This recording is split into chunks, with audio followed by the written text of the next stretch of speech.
You take a seed, you plant it, you grow it, you dry it, you roll it, you smoke it, and it goes down smooth. Hey! Spanning the continent to bring you the truth about cannabis and marijuana law reform. I smoke pot and I like it a lot. The Russ Belville Show, the voice of the marijuana nation. Now, here's your host, Radical Russ Belville. Good day, tokers and tokettes and non-toking lovers of liberty. It is Monday, June 29th, 2015, and it's got to be 420 somewhere in the world. What an exciting time to be alive here in Portland, Oregon. We are 1 day, 8 hours, 59 minutes, and 9 seconds away from the end of adult marijuana prohibition.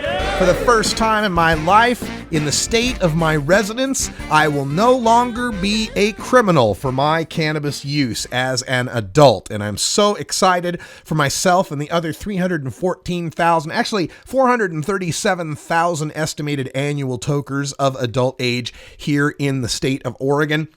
Got so much to talk about regarding what I have now hashtagged the Burnside Burn. That's Burnside Burn on Twitter and Facebook. That's the hashtag for Wednesday, July 1st at midnight. That's right, tomorrow night as it strikes midnight, prohibition ends here in the state of Oregon. I'll be gathering with anybody else who wants to join me underneath the Portland, Oregon neon sign on the west end of the Burnside Bridge, and I've been speaking to a lot of media about this. This could be a huge event. I am so looking forward to it.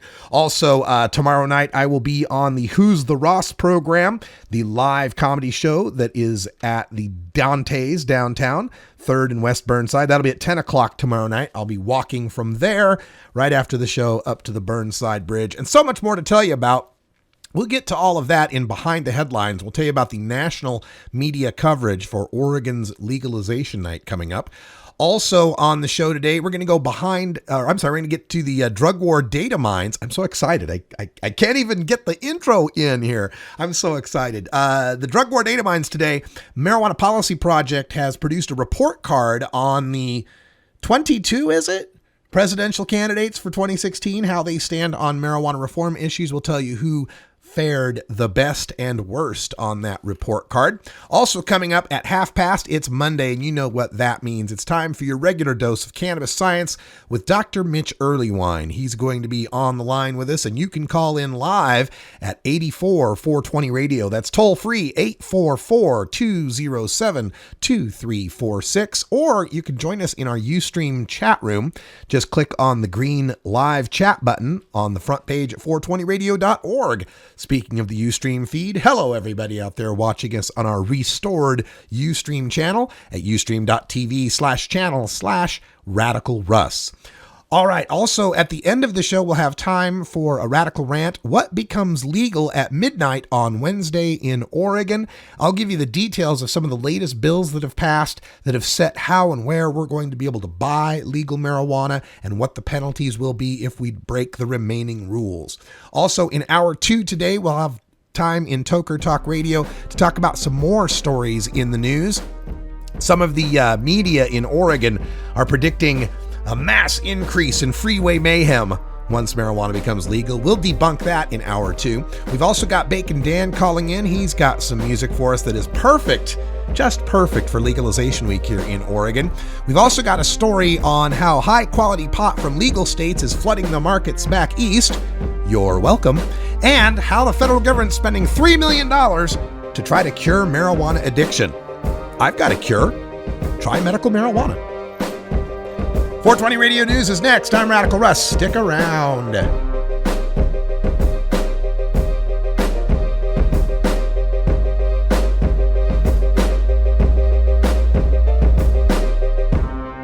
You're tuned into the Russ Belville Show, the voice of the marijuana nation. 420 Radio, the world's voice of marijuana legalization. Hey, this is Willie Nelson for Normal. And I smoke pot and I like it a lot. I learned a long time ago that marijuana is a lot safer than alcohol. There's nothing wrong with the responsible use of marijuana by adults. It's time we stopped arresting and started respecting those who smoke marijuana responsibly. To learn what you can do to help, contact NORML at NORML.org or call toll-free 888-67-NORMAL. Oh man, I really dig this tune. You should really check out this groove. Cool.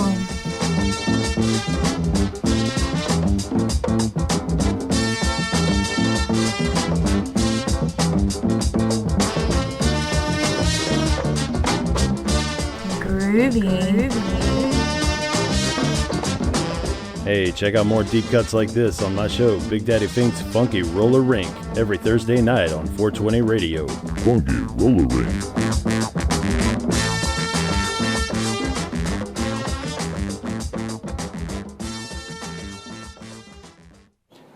420 Radio is brought to you by Sacred Serum, who is focused on creating elegant and sophisticated cannabis solutions through its line of dispensers and vaporizers that come preloaded with the world's finest cannabis concentrate.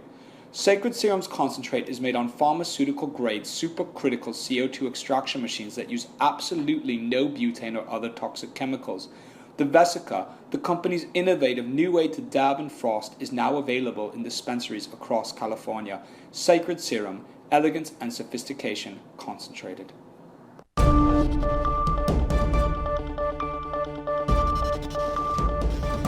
It's time for the 420 Radio News, covering the latest headlines in consumer cannabis, medical marijuana, and industrial hemp.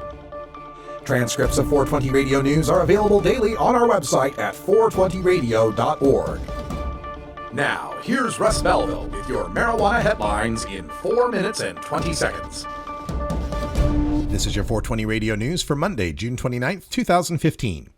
Legislation is moving through Oregon's legislature that would reduce penalties for a number of marijuana-related crimes so it is handled more like alcohol than an outlaw drug.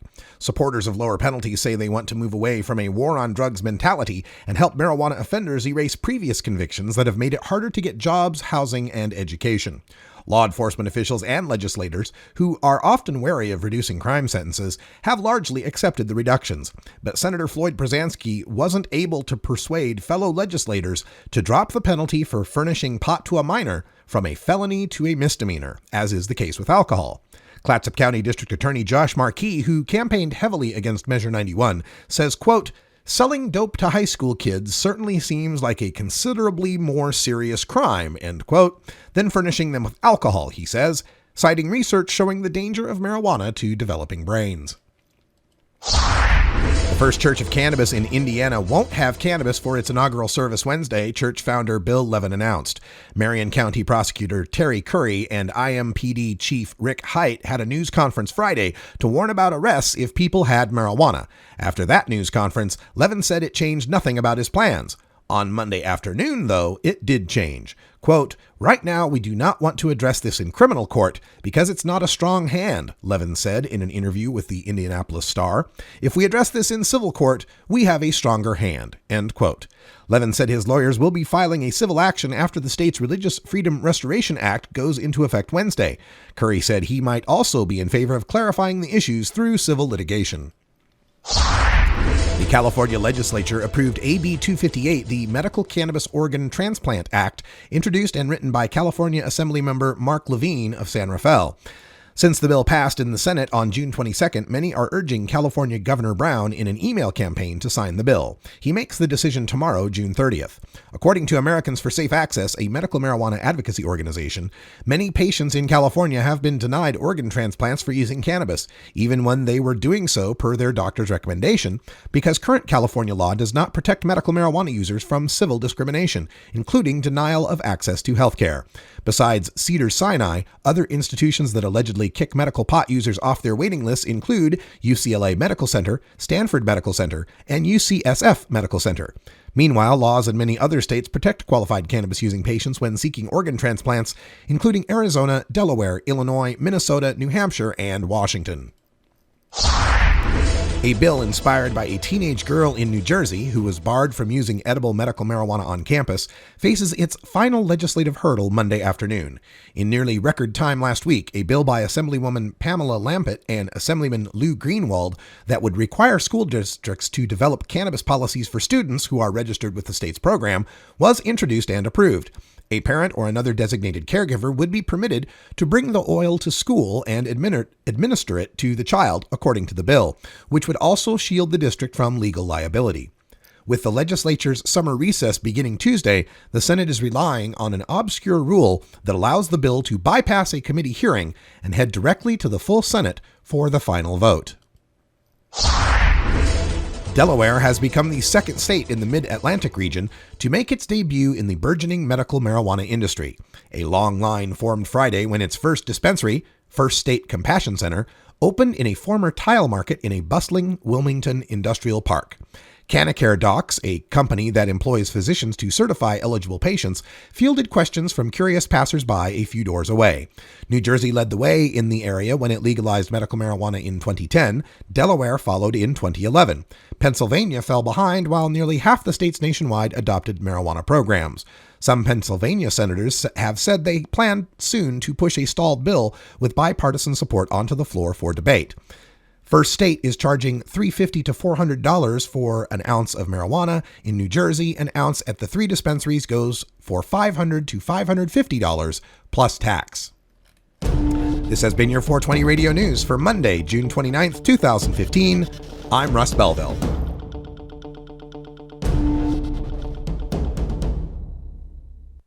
You can get 420 Radio on the go with our Shoutcast stream for all internet-enabled media players. Go to rad-r.us/420shout or just click the Shoutcast icon below the live radio feed at 420radio.org. Oregon has joined Washington and Colorado in legalizing marijuana.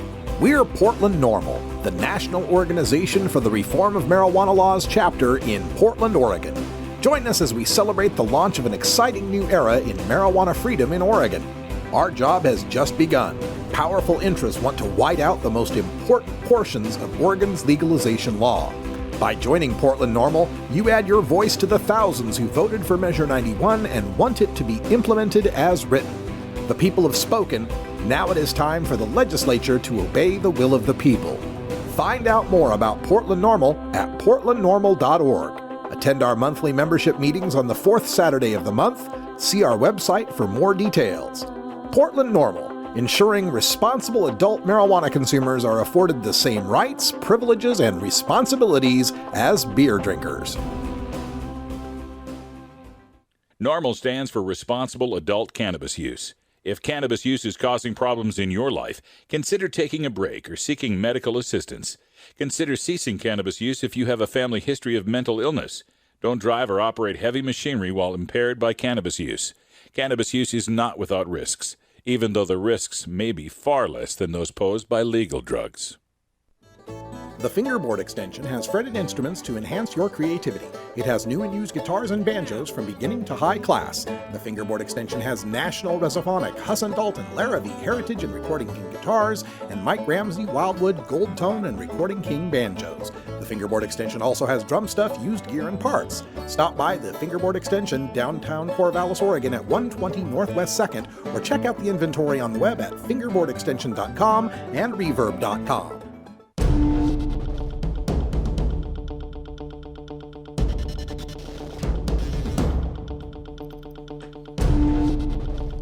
Welcome back, everybody. Time for us to go behind the headlines, and today I actually find myself behind a headline. This was kind of an interesting way to start my day. I, of course, begin my day by perusing the latest news stories on marijuana, and I happened upon this headline from Time Magazine, time.com, in their money section. Oregon is celebrating marijuana legalization with free weed. All right. Not only are people free to smoke weed, the weed is free, is the subhead. Talks about how on July 1st, our new laws go into effect, making marijuana legal to possess and use for people 21 and older. And the third paragraph says, the odd situation, weed is legal, but there's nowhere to buy it, has caused marijuana proponents and entrepreneurs to take the very welcome step of simply giving samples away. The Oregonian reports that the Portland chapter of NORML, the National Organization for the Reform of Marijuana Laws, will celebrate the momentous event by gathering on the west side of the Burnside Bridge at 11:30 p.m. on Tuesday, June 30th. At midnight, therefore July 1st, all 21-plus adults with ID will be given free marijuana and cannabis seeds courtesy of medical marijuana providers and activists. Oh my. So I got time, time.com, to hit on what I am now calling the Burnside Burn. That's the new hashtag, Burnside Burn. Although I am not encouraging people to smoke marijuana publicly, as that is still a crime. But if other people choose to commit an act of civil disobedience, well, I'm not going to stop them. Been talking to a lot of media today. Not only did I speak with Reuters last week, but today, just right before the show, got off the phone with a reporter from the Associated Press who was asking a lot about what's becoming legal and what our celebration will be about, and wanted to know, where do we go from here? What do you expect to happen next? And after I detailed some of the stuff I'll tell you in the rant, I talked to him about how we need to move from legalization to equalization. You know, we are right now in what I consider, after July 1st, we're going to be in somewhat of a Reconstruction Jim Crow era of marijuana, where we're technically legal, but we don't have all the same equal rights as everyone else, and we're still legal to discriminate against. See, I don't know any alcohol drinkers out there that have to take a test before they apply for a job that finds out whether they drank alcohol on the weekend, and therefore they're ineligible for employment. But we still face that as cannabis consumers. We just did the news story about California passing a bill for organ transplant protection. We don't have that in Oregon. We can be kicked off of transplant lists simply for our use of marijuana. We can lose our child custody arrangements or have severe restrictions on our visitation from a vindictive ex-spouse who brings up our marijuana use. Some judges will use that to disqualify good parents from visiting their kids. We still have the situations of marijuana use being something that has to be done behind closed doors in private, where we're not allowed the same freedoms to gather peaceably as do beer drinkers in their open-air beer festivals. Hell, this weekend, this 4th of July weekend, is the Waterfront Blues Fest here in Portland, Oregon, where hundreds of thousands of people there are on the park waterfront there in front of 3 or 4 big stages, and there's plenty of beer to be purchased everywhere you look. We won't stop until we have that kind of equality, that kind of freedom, until we have our own marijuana lounges, our own places to gather. So spoke to AP, also spoke today to KEX Radio. There'll be a story up on KEX pretty soon. Spoke with KIVI, which is the news channel ABC affiliate back in my hometown of Nampa, Idaho. Spoke with KDOV, which is a Christian radio station down in Southern Oregon today. So been quite busy. Plus spoke a bit to Noelle Crombie earlier today. She, of course, is the beat writer here for marijuana for the Oregonian. So it's great that we are getting this media coverage. I'll be on KPAM, which is a local business talk station, during their morning drive time tomorrow. And I'll be appearing on the Who's the Ross program tomorrow night, 10 p.m. live at Dante's, which is West 3rd and Burnside. Very close to the bridge, so it'll be easy to get out of there. Now, it's a $3 cover if you want to come down to that event. But we're so looking forward to this momentous occasion, and also want to make a quick mention of our Portland NORML meeting that we held this past Saturday. We had Drew West, the author of Secrets of the West Coast Masters, there, and packed the room. We had about 80 to 100 people in the room. We sold a lot of memberships. Drew gave his presentation on how to start your first legal 4-plant garden. And I gave a presentation on what's becoming legal as of July 1st. Some of that information I'll bring to you in the Radical Rant at the end of the show. Also, coming up on legalization night, Wednesday night, at 9 p.m., the Clinton Street Theater will be showing a screening of Ron Mann's 1999 documentary Grass, narrated by Woody Harrelson. And it'll be kind of an interesting look back as we are legal in Oregon, looking back on how it became illegal throughout the country and how prohibition proceeded all the way through the 20th century. A portion of the ticket sale proceeds, tickets are $6. A portion of the proceeds goes to Portland Normal, helping to support our mission to move from legalization to equalization. And we'll be also live streaming on the RB Live channel. Check the button on the front page of 420radio.org. Click RB Live about 11:30 p.m. tomorrow night. Illegal! Only for 2 more days. Actually, less than that. Only for 1 more day, 8 hours, 39 minutes, and 40 seconds. We're back with Marijuana Policy Project's report card on the presidential candidates coming up in the drug war data mines. I'm Radical Russ. We're back right after this.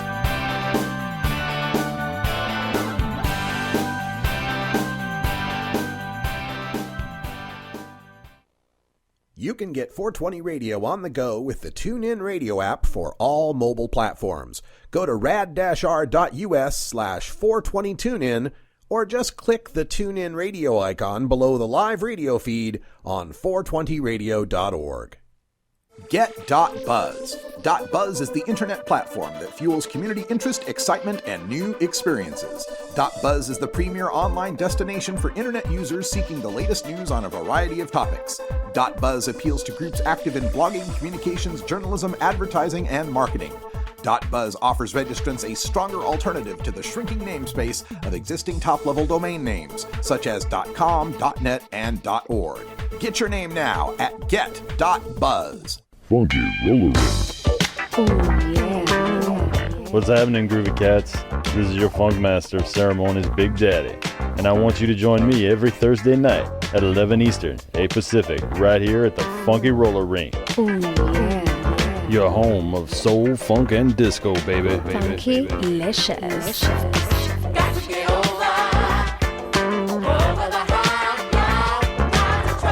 There's always a party at the Funky Roller Ring.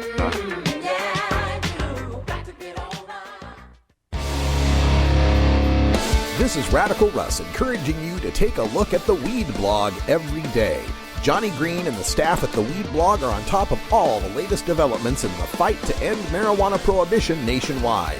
You can even get the Weed Blog on your smartphone by installing the Weed Blog app for iPhone and Android. If it's about weed, it's on the Weed Blog, including my original writing. So don't delay, read the Weed Blog today.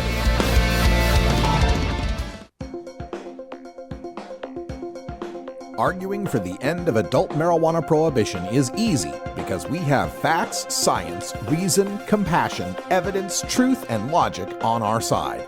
It is even easier when researchers catalog it all for us. Learn how to gather the facts on marijuana use, arrests, seizures, rehabs, drug tests, and more in this edition of Drug War Data Mining. Welcome back, everyone. And the Marijuana Policy Project has posted their Where Do They Stand on Marijuana Policy report card for the 2016 presidential candidates, of which there are now 22. Oh my God, 22 of them running. We've got 6 in the Democratic side, and I guess that would leave 16 on the Republican side. We'll go in alphabetical order. Vice President Joe Biden, a Democrat, is rumored to be running for president in 2016. He gets a grade of D. He still says, quote, "I still believe it's a gateway drug. I think it would be a mistake to legalize," end quote. Jeb Bush, the Republican, former Florida governor, is also given a grade of D. He says, quote, "I thought legalizing marijuana in Colorado was a bad idea, but states ought to have the right to do it. I would have voted no if I was in Colorado," end quote. Ben Carson, the neurosurgeon, Republican, announced he's running for president, and he also receives a grade of D. He says, "Recognize that marijuana is what's known as a gateway drug. It tends to be a starter drug for people who move on to heavier duty drugs," end quote. Moving to the Democratic side, Lincoln Chafee is the former Rhode Island governor. He is given a grade of B+, the highest grade so far of all of the candidates. He has said that he has signed Rhode Island's marijuana decriminalization bill and says there should be an international discussion over drug policy, whether it's winning or losing the war on drugs and the destabilizing effect the illicit drug trade has had. It should be an international discussion. Is this working? End quote. Governor Christie of New Jersey receives the lowest grade of all the candidates, an F. He said states should not be permitted to sell it and profit from legalizing marijuana. He says it's not going to come while I'm here, and he would crack down and not permit marijuana legalization. Hillary Clinton, the Democratic former Secretary of State, gets a grade of B-. She says, I don't think we've done enough research yet, but I think for people who are in extreme medical conditions, there should be availability. Ted Cruz, the Republican U.S. Senator from Texas, he gets a grade of C+. He says he's opposed to legalization of marijuana, but believes that the states should have their individual rights to adopt it. If Texas had it on the ballot, I'd vote against it, but I respect the authority of states to follow different policies. Carly Fiorina, the former Hewlett-Packard CEO, also gets a grade of C+. Back in 2010, she was opposed to Prop 19, but she has also said drug addiction shouldn't be criminalized. We need to treat it appropriately. Lindsey Graham, the Republican senator from South Carolina, gets a grade of C-. He says he's against legalizing marijuana for recreational purposes. Mike Huckabee, the former Arkansas governor, Republican, gets a grade of D, says I don't support the idea of legalizing marijuana. Bobby Jindal, the Louisiana governor, the Republican, he gets a grade of C-. He says, I don't think anyone should be legalizing marijuana. That's a mistake. John Kasich, the governor of Ohio, rumored to be running, he gets a grade of C-. He said, if I happen to be president, I would lead a significant campaign down at the grassroots level to stomp these drugs out of our country. Martin O'Malley, the Democratic former Maryland governor, gets a grade of C-. He says that he once thought decriminalizing possession of marijuana would undermine the safety of the public, but now thinks it's an acknowledgement of low priority for our courts, prosecutors, and police. George Pataki, the former New York governor, he gets a grade of C, said he's not in favor of legalizing marijuana, but that states are the laboratories of democracy. Senator Rand Paul of Kentucky, the Republican, gets the highest grade of anyone in the presidential list, an A- grade. He is a sponsor of the CARES Act, and he hasn't taken an actual stand on legalization, but he is for the state's rights to choose. Former Texas Governor Rick Perry gets a grade of B. He opposes legalization of marijuana, but has voiced support for decriminalization and states' rights to choose their own policies. Marco Rubio, the senator from Florida, he is getting a grade of D. He says that marijuana is illegal under federal law. That should be enforced. Senator Bernie Sanders of Vermont, the Democrat independent, is getting a grade of B. He says he's going to look at the issue. It's not that I support or don't support it, but he wants to see what has gone on and get some research out of Colorado. Rick Santorum, the former U.S. Senator from Pennsylvania, also ties Chris Christie with a grade of F. He says, I think Colorado is violating federal law, and the federal government has a role in making sure that states don't go out and legalize drugs. Donald Trump, the businessman and television personality, gets a grade of C. He says regulating marijuana is bad, but medical marijuana is another thing. Scott Walker, the governor of Wisconsin, gets a grade of D. He said, now there are people who abuse alcohol, no doubt about it, but I think it's a big jump between someone having a beer and smoking marijuana. Grade of D.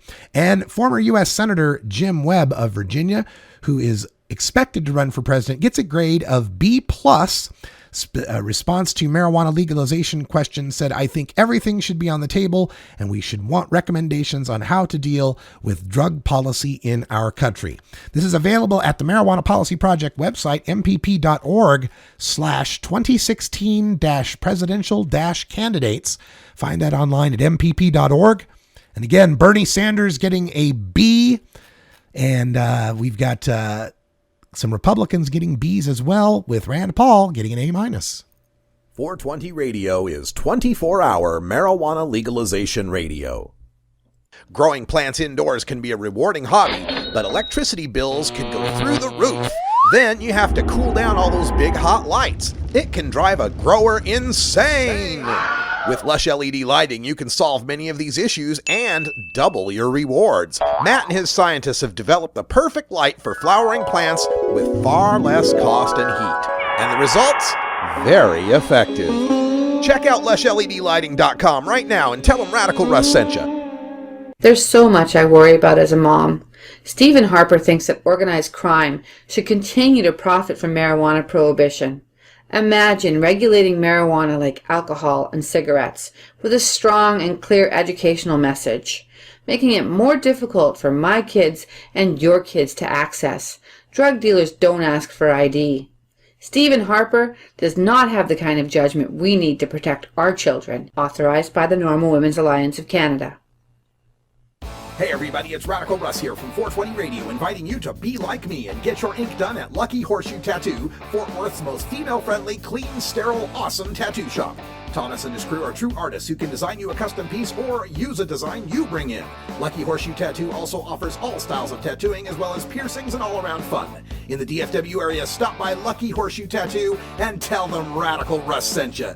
Trust me, it'll feel awesome.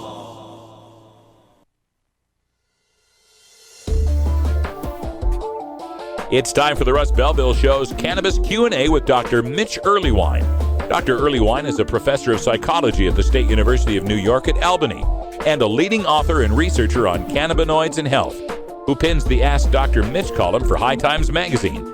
Get your questions ready in our live chat or call in to 971-533-7111 now.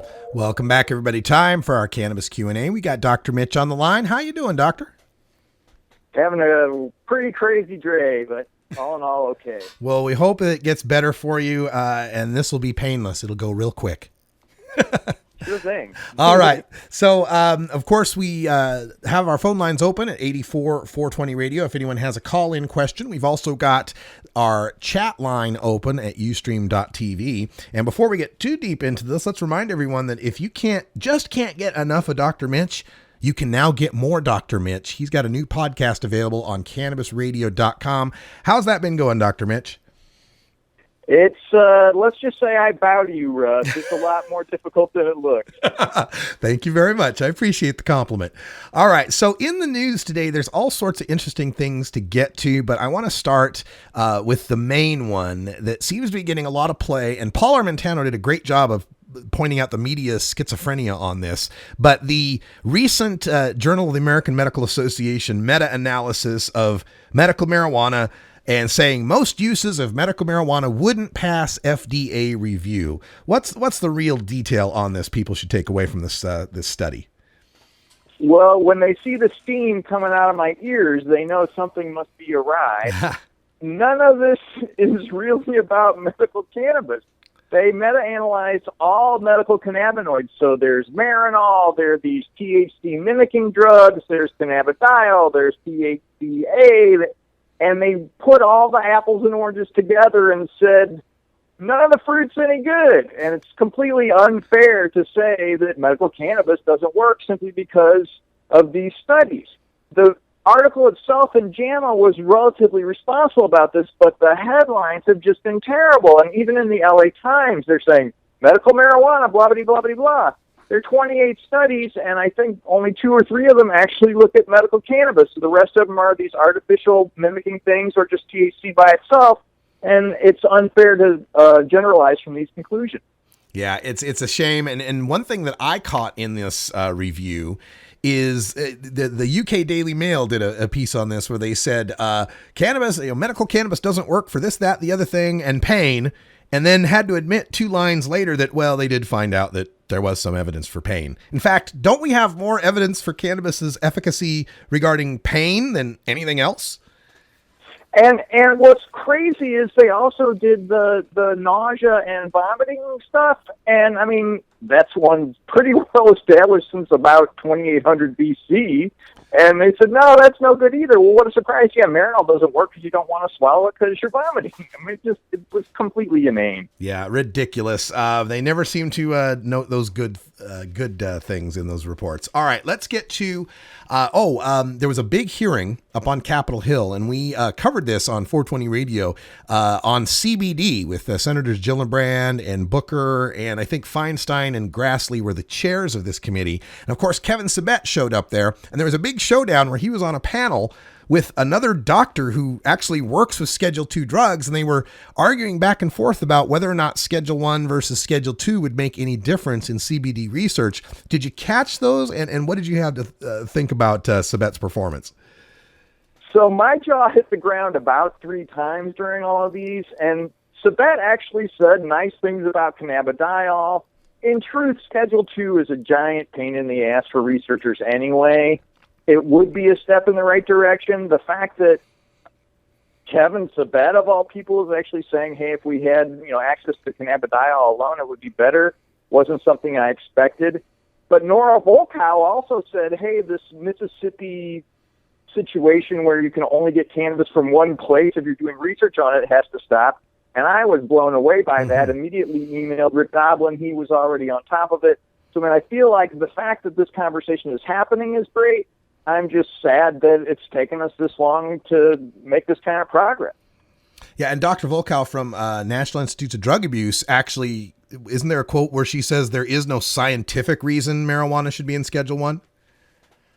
Oh, and she literally said she would prefer if Oxford didn't have to be the lone source of marijuana for research. And if somebody had bet me $1,000 a year ago that she'd say that, I would have lost a bet. Yeah, it was amazing. She was on the panel with Throckmorton from the FDA and Raprazizi, I can't pronounce his name, from DEA, who all tried their best to try to say, well, Schedule 1, it's really no big deal for research. Aside from all these other things you have to do, it's really no big deal.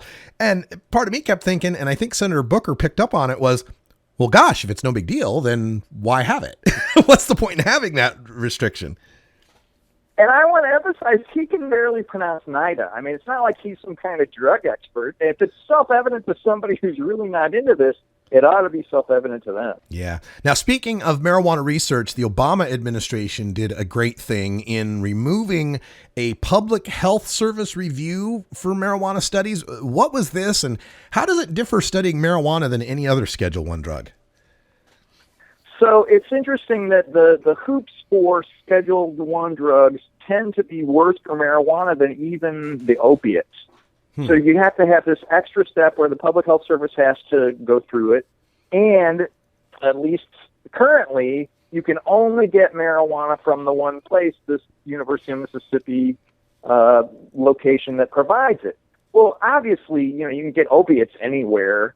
It's just markedly easier to get a whole lot of other Schedule 1 drugs. So this is at least removing that one hurdle of this PHS review, which has been, a time-consuming hassle and difficult, and they tend to just really drag their feet a lot. So I think it's going to make things go a little faster. I don't think it's necessarily the cure, and I'm certainly wishing that somebody had, the sense to say at least Schedule 3, but, one thing at a time. Yeah. Well, if synthetic THC is sitting there at Schedule 3, it seems like the natural stuff should be there too, at least.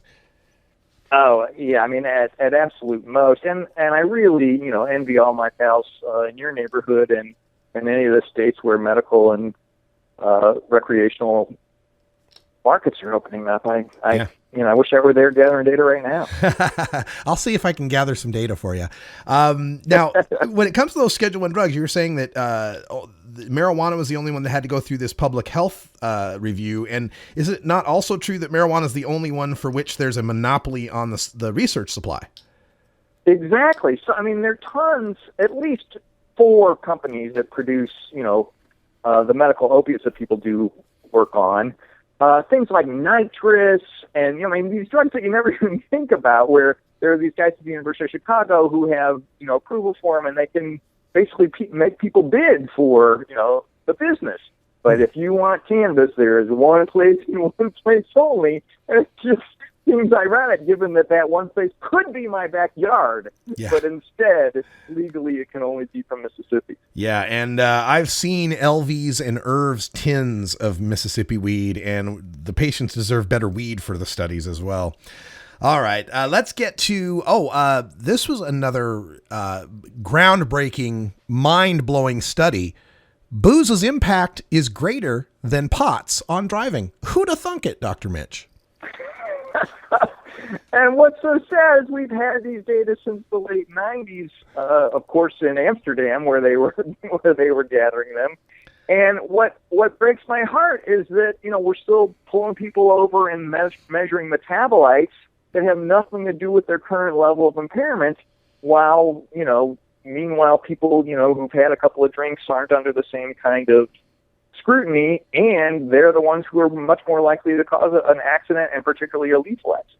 I think people are starting to get the hang of this. I mean, as I look through the comment section on some of these stone driving stories, almost everyone, it never fails that there's someone bringing up the point that metabolites means it's been metabolized, as in past tense. You're not finding anything out other than someone's a pot smoker. We're starting legalization on July 1st, and our DUI laws aren't changing here in Oregon. And we've got some of the media down here saying, oh my God, there's going to be a rash of stoned driving. What can you tell us about the effect of the legalization in Colorado and Washington on their stone driving figures? Well, what's funny is everybody thought, the sky was going to fall, and it just has not been the case.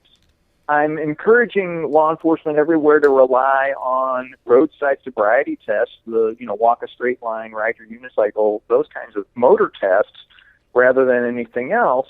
And, I want to call out to all of us, hey, driving high is not a great idea, but we're not seeing those outrageous sparks and, people pulling over on the side of the road to eat a donut or anything like that. It's just not happening. And I think in part, driving is kind of a buzzkill. Yeah, I always like to say it's not as if legalization invents cars and marijuana. We've been out here, folks, and there hasn't been blood on the freeways yet. We are speaking with Dr. Mitch Earlywine. He is also the chair of the Normal Board of Directors. And if you'd like to get your question answered on the down low, maybe keep it private, not talk about it on the radio, you can always email at 420research@gmail.com. That's 420research@gmail.com. And when it comes to this marijuana and driving, of course, you should not drive impaired. And isn't there some evidence to show that marijuana consumers are more cognizant of their impairment and therefore better able to resist that situation? At least in Roby's data, where they knew they were being watched, and so that's been the argument as well. They don't always know they're being watched, but we actually saw folks were less likely to try to pass other cars. They increased their stopping distance, so they would see a stop sign, they start stopping much earlier. They're much more likely to leave plenty of space between their car and the car in front of them. So I'd say don't drive high, but drive as if you were. There you go. There you go. Drive as if you were. And also remember, folks, that under in all states, it's illegal to drive under the influence of drugs. But in some states, it's more illegal. I've got a great map out there. And of course, normal.org has some resources to tell you where the per se DUID states are. There's some of these places where you get caught with any nanogram of metabolite in your system. And not only are you guilty of a DUI, you go to jail for 24 to 48 hours on the spot. So make sure to check that out at normal.org. It's about all the time we got here for Dr. Mitch. Anything else before you go? It's my last like 36 hours as a criminal in this state.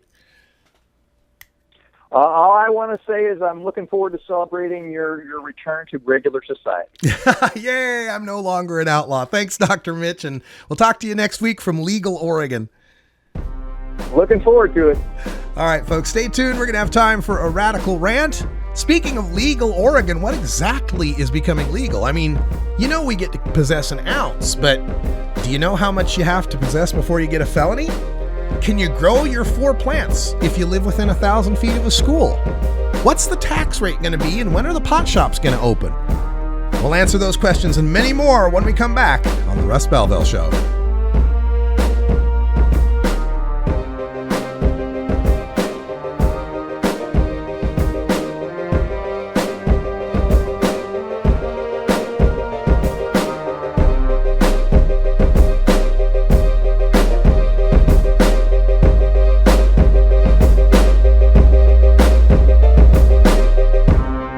You're tuned into the Russ Belville Show, the voice of the marijuana nation. 420 Radio, the activist radio station.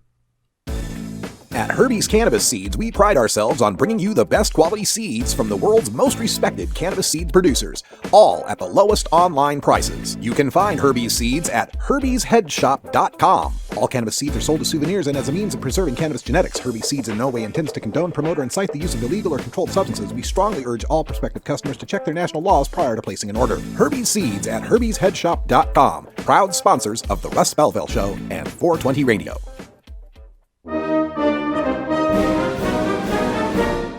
Sir, do you think there will or should come a time for us to discuss the possibility of legalization, regulation, and control of all drugs, thereby doing away with the violent criminal market as well as a major source of funding for international terrorism? Thank you so much for your time, Mr. President.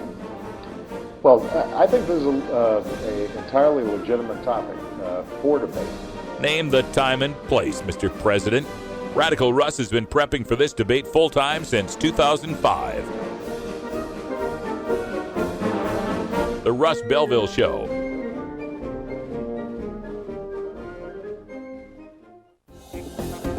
Adam Hand of Handmade Apparel produces quality custom designs for t-shirts, hats, and other apparel.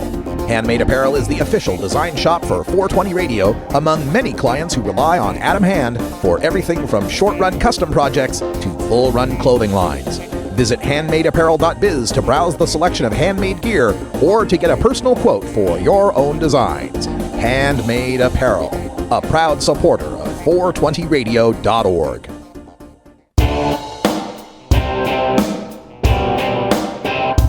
We must wage what I have called total war against public enemy number one. I support a change in law to end federal criminal penalties for possession of up to 1 ounce of marijuana. That marijuana, pot, grass, whatever you want to call it, is probably the most dangerous drug. Some think there won't be room for them in jail. We'll make room. I experimented with marijuana a time or two, and I didn't like it and didn't inhale. And one major responsibility is to encourage people to use less drugs. Entirely legitimate topic for debate. Radical Rant. Yes, folks, we are looking forward to the end of adult marijuana prohibition here in the state of Oregon in just 1 day, 8 hours, 13 minutes, and 17 seconds. It'll be a wonderful thing to finally live in a residence where I am not considered a criminal just because of my choice to use cannabis products. And we're very excited about Measure 91 going into effect on July 1st at midnight. And there's a lot of details that some folks just aren't aware of. Now, some of the basics I think people are pretty clear on, that we are making legal 1 ounce of possession by adults, 1 ounce of usable marijuana. And a lot of folks are aware that we are now allowed to grow a 4-plant marijuana garden in our homes, so long as it's out of public view. 4 plants per household, not per adult, but 4 plants per household. And in harvesting those plants, we're allowed to possess up to 8 ounces of the marijuana that we harvest at our home. And that is per adult, I have been informed. Now, other folks may not realize, though, that we're also allowed to possess edibles and tinctures.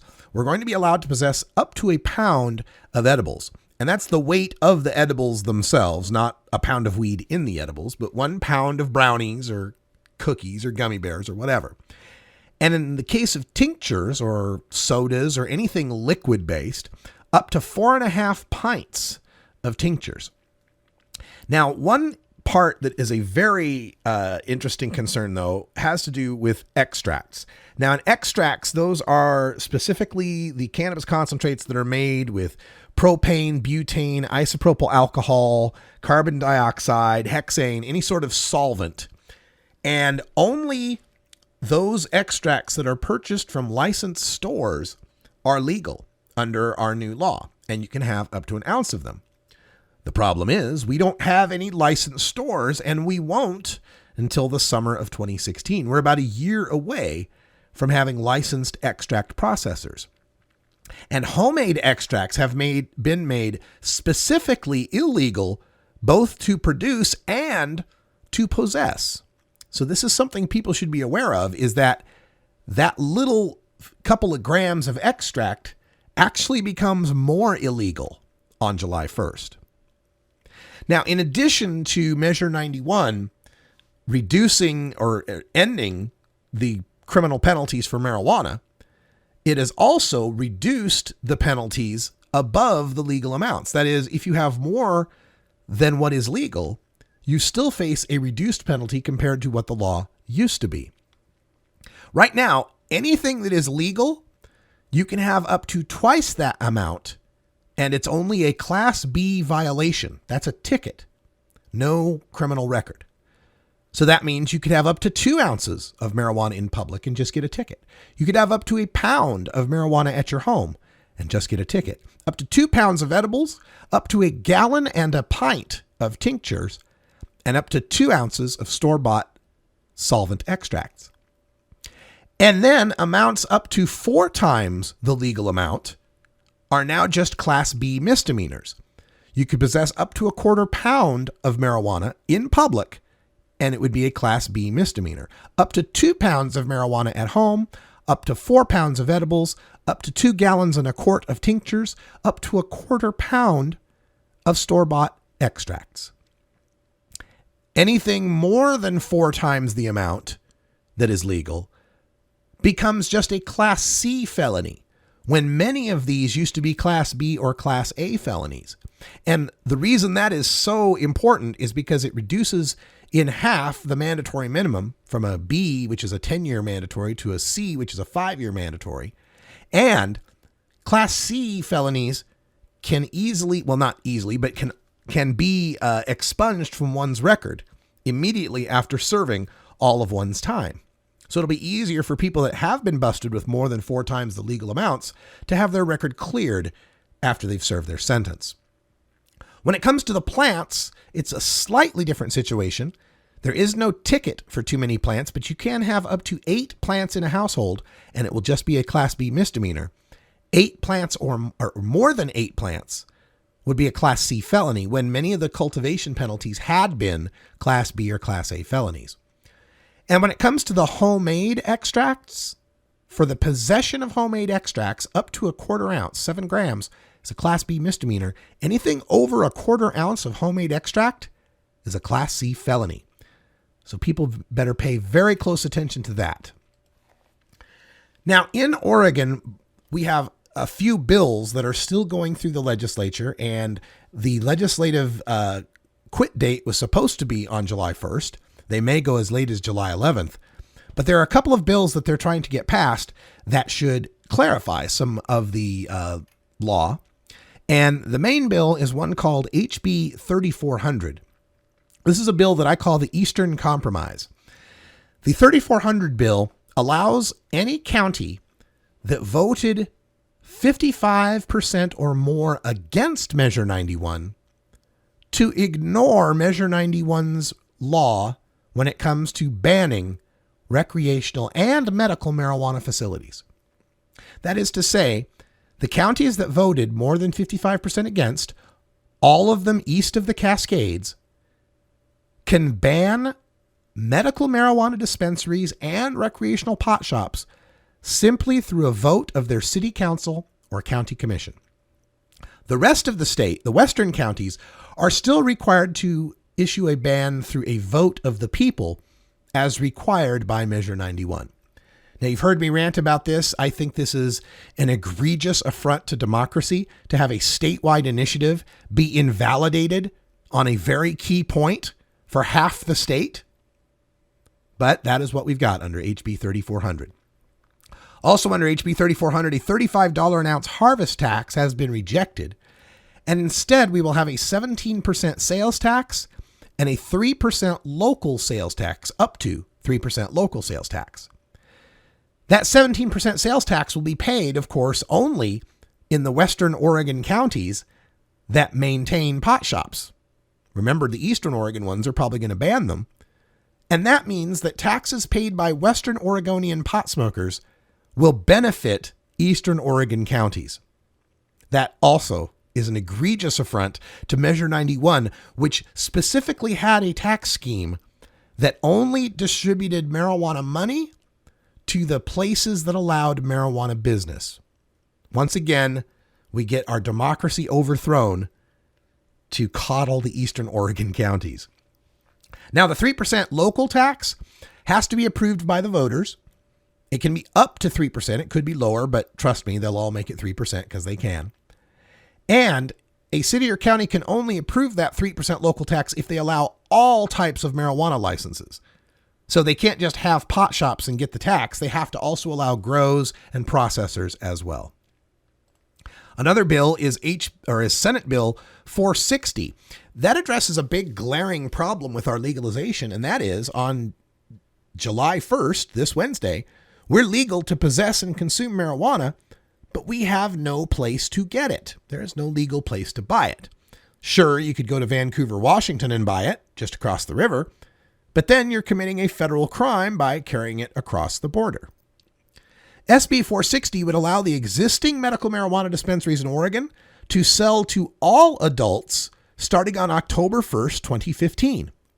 That's great news, because especially here in Portland, where there are many, many medical marijuana dispensaries. However, recreational marijuana consumers would be limited to just a quarter ounce per purchase instead of the full ounce that anyone else can buy. And they would only be able to purchase flowers, would not be able to purchase extracts, edibles, or tinctures. Part of the argument here was that we want to make sure the patients can still have extracts, edibles, and tinctures and not sell out all of the flower as well. Now, the sales at these medical dispensaries starting October 1st would be tax-free because Measure 91 did not implement any taxation, did not allow for any taxation until after January 4th, 2016. So another bill, HB 2041, would set a 25% sales tax on recreational marijuana at the medical dispensaries starting January 4th. So, starting in July, we'll have 3 months where we have no place to buy marijuana. Then in October, we'll all be able to buy marijuana at medical marijuana dispensaries tax-free. Then 3 months later, January, they'll start taxing us 25% for the marijuana we purchase, but not the medical consumers. Then 6 months later, that summer, when the recreational shops begin to open under Measure 91's licensing, those taxes will be 17% plus the 3% local tax. So we'll have no tax, then 25% tax, then 20% tax. Now, other things that are being fixed in some of these bills, the 1,000-foot rule from a school only applies if you're out of compliance. So you will be allowed to grow your 4 marijuana plants even if you live within 1,000 feet of a school. But if you grow 5 marijuana plants and now you're committing that misdemeanor, you are also subject to the heightened penalties that exist for growing within 1,000 feet of a school. So check your neighborhood maps and make sure that you stay within your 4-plant limit. Other things that will be figured out in some of these bills that are still pending in the legislature is reconciling the medical marijuana program and the recreational program's definition of an immature marijuana plant, and to clarify that the 4 plants that we are allowed are mature plants. That's not been clarified. So right now we assume that they mean 4 plants at any stage for recreational consumers. That makes it really tough if you're trying to keep a mother plant, a veg plant, a flowering plant, and a starter. I mean, you're out of plants at that point.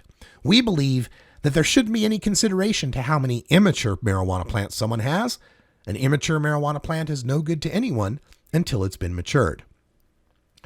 We're also looking at the possibility of marijuana lounge licensing or some sort of agreement or understanding that locations that do not serve alcohol would be allowed to have sort of a marijuana bar atmosphere, and possibly locations that do serve alcohol, if they currently have an outdoor place where tobacco smoking is allowed, would be allowed at their discretion to be able to allow marijuana consumption.